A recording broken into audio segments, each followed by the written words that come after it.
Take 2 tayo sa ano natin, sa testing natin dito sa harness na in-order sa atin ni Sir from Bacolod. So bali nag-order siya ng full setup para sa kanyang ADB 160. So kasamahan natin ng laser gun na 40 watts, tapos PLED na 30 watts, tapos PIAA na original. Tapos ito yung nagre-represent sa kanya nung sa kanyang stock horn. Tapos ang ipapadala natin harness, ito yung ipapadala natin ang harness. Dito sa harness niya merong 6 na relay.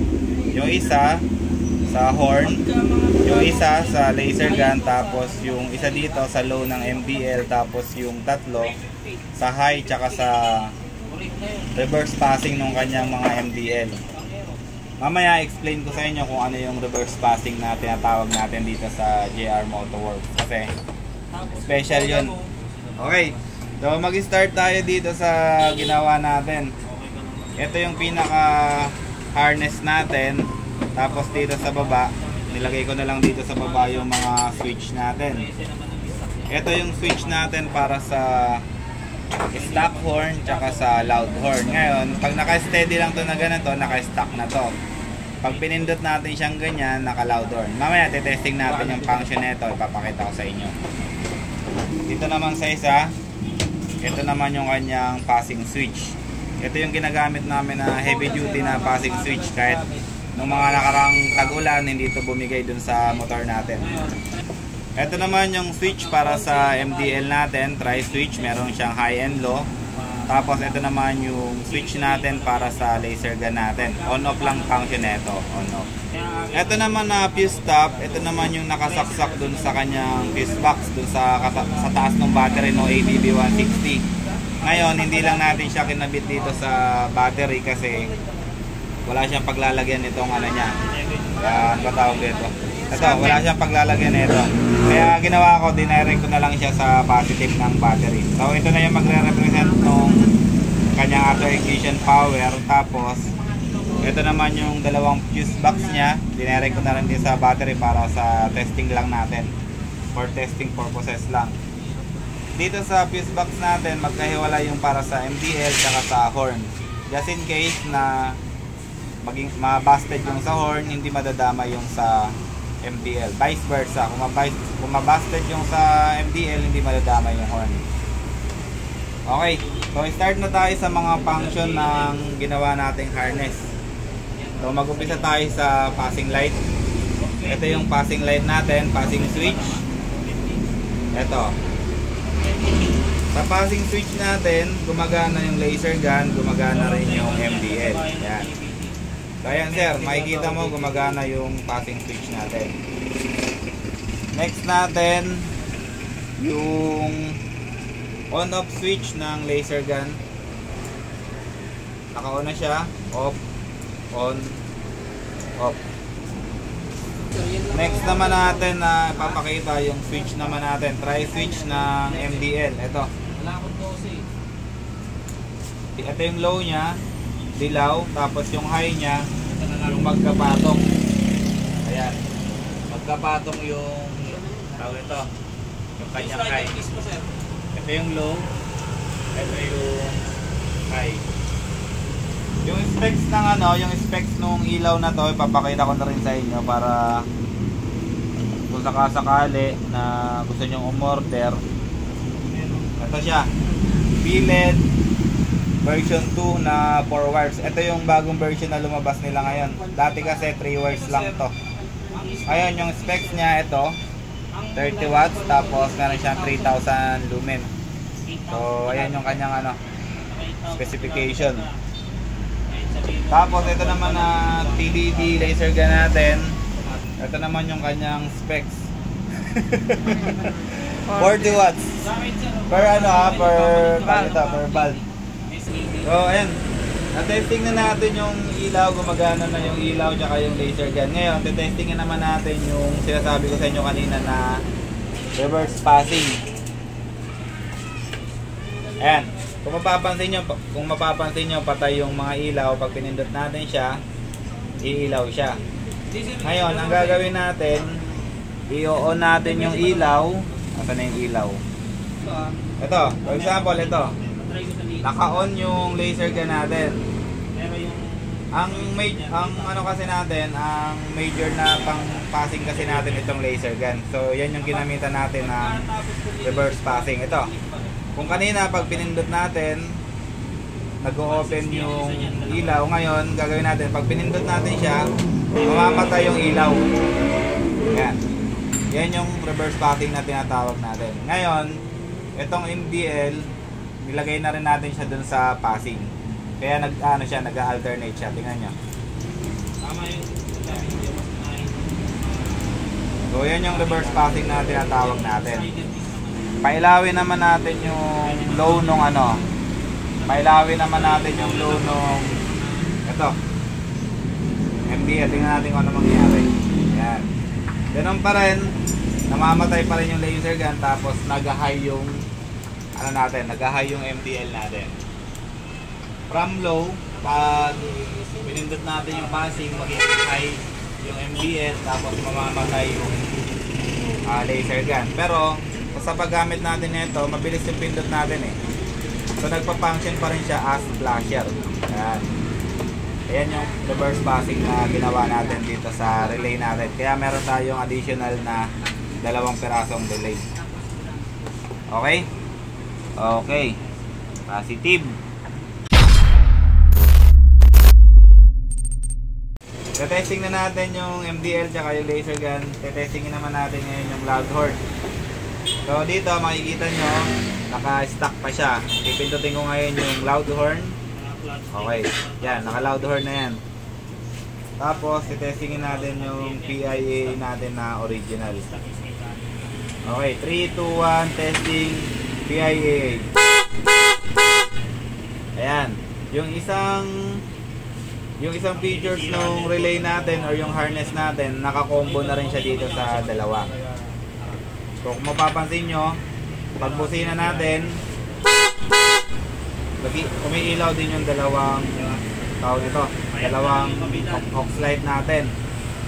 Ang kagandahan nito, yung kanina na naka-reverse passing, gumagana rin to. Ayan, for example, nakabukas naman yung laser gun natin. Tapos magbubusina ulit tayo. Busina.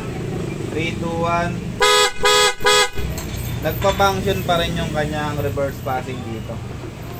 Kung nakita nyo, namamatay yung laser gun natin habang nagbubusina tayo. Dito natin.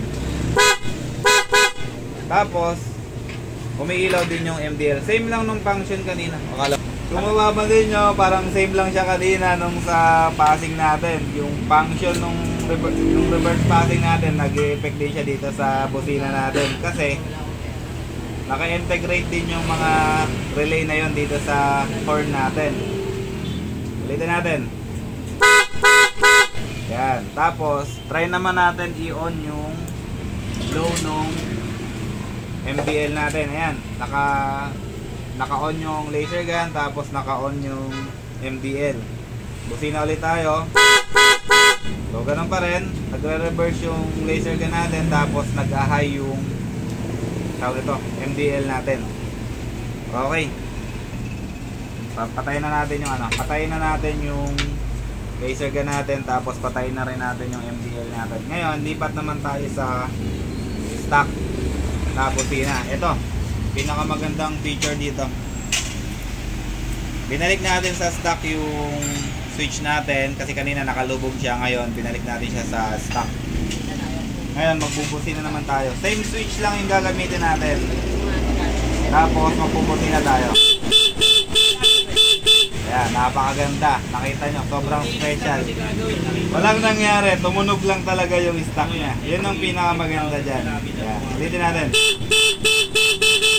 So para iwas tayo sa aberya or ang ginawa natin, naka dual horn tayo, meron tayong loud, meron tayong stock. Ngayon sa stock, wala siyang combo. Naka lang siya, naka normal horn lang siya dito sa stock. Walang kahit walang nagpa-flashing na ilaw, walang kahit ano. Ngayon kung magpaparehistro tayo sa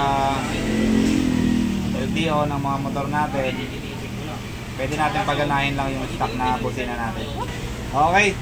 next natin, nakalimutan ko sabihin sa inyo kanina, itong harness natin, no cut, no peel, tapos walang suksok or walang singit-singit dun sa stock wiring ng motor natin. ADB, PCX, or kahit anong motor yan. Ganito yung style ng pag-wiring natin. Kung mapapansin nyo, nakasakit lahat yan. Quick release. Ito pinaka the best dito. For example, ito yung ballaster nung MDL. For example, ito yung ballaster nung MDL natin. Magpapalit tayo, natira yung MDL natin. Pwede natin siyang uputin dito. Ayan, ganyan. So, na-detach na natin yung MDL natin. Nang hindi tayo nag-go wiring or hindi na tayo nagpupulupot ng mga wire. Ayan, na-detach na natin siya. Walang kahirap-hirap. Same din sa ano natin, same din sa laser gun natin. For example, nasira din yung laser gun natin. I-detach lang din natin to. Detach lang, wala na. So, palit na tayo ng laser gun kasi sira na to. Palitan na natin to. Yung madadalas naman masira sa atin ngayon kasi tag-ulan. For example, yung mga switch natin, ito, try switch. Nasira na rin yung try switch. Tanggalin natin dito. So, ayan. Wala na to, sira na to. Talit na yan. Baka maniwala sila. Ay sir, na taga Bacolod. Hindi po sira to ah. Ano lang, demo lang to, for demo purposes lang. Ito, for example, yung passing switch natin, nasira na rin. Ayan, detach lang natin. Wala tayong ginagawang putol-putol o another wiring. Yung mga horn naman natin, for example, nangunguna yung horn nyo, tanggalin nyo lang dito, wala na kayong kailangan gawin. Ayan, tanggal na yung horn. Kaya ngunguna rin to, tanggalin na natin to. Ayan. Tapos yung stock natin, tanggalin na rin natin kasi sira na rin, ngunguna rin yung stock. Ito pa pala, may naiwan pa pala tayong switch dito. Yung switch ng laser gun, nasira na rin. Tanggalin na rin natin to. Ayan, wala na, sira na. Tapos yung selector natin ng loud tsaka stock horn, kung gusto natin palitan kasi nasira na rin, ubutin lang natin yan. Wala, yan na, sira, palitan na yan. Tapos ang natira sa atin, ito na lang. Ito na lang yung natira sa atin. Ayan. Ito na lang yung natira.